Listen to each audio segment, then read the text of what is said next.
maybe a glimmer of hope for Arsenal in terms of their fans' expectations for money going out in the transfer window this summer. Unai Emery, when quizzed about the Arsenal situation, of course they're going through the turmoil of Laurent Koscielny's contract at the moment. They're out on tour in the United States.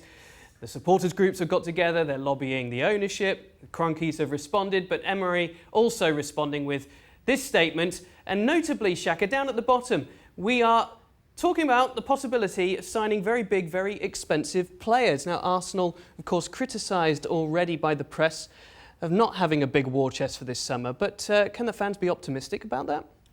As a fan, I wouldn't be. I mean, I don't see why you take this at face value and all of a sudden that appeases your concerns. And the fact of the matter is, if Arsenal were interested in signing very big, very expensive players, as Unai Emery puts it, surely you would have heard something by now. And I know that some clubs can run very tight ships in terms of their transfer dealings, and you don't hear an awful lot.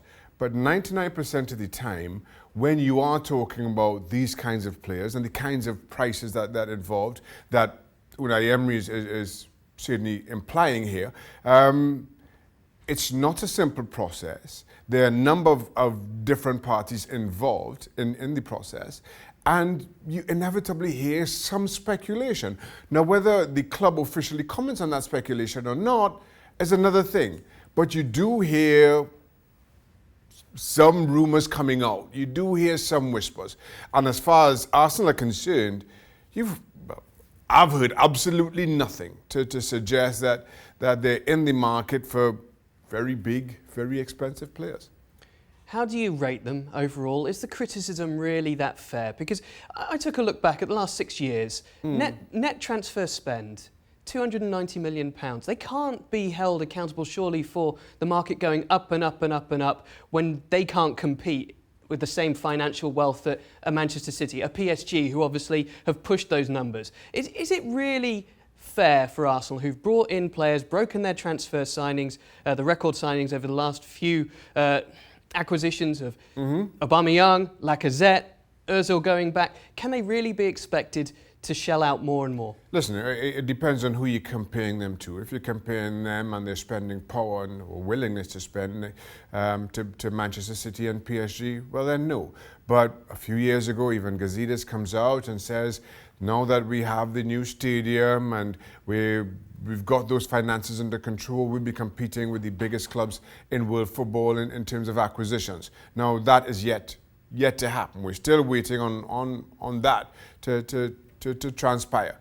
At the same time, you've got Spurs who currently or just finished going through their own stadium reconstruction.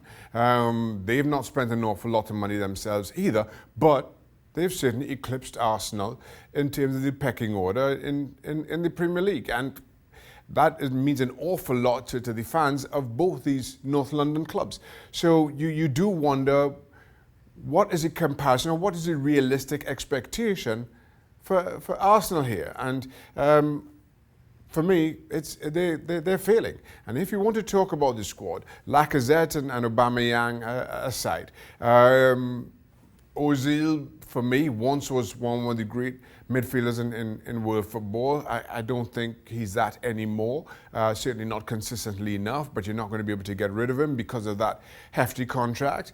And then you look around the rest of the dressing room, I'm not sure that fills you with incredible optimism either.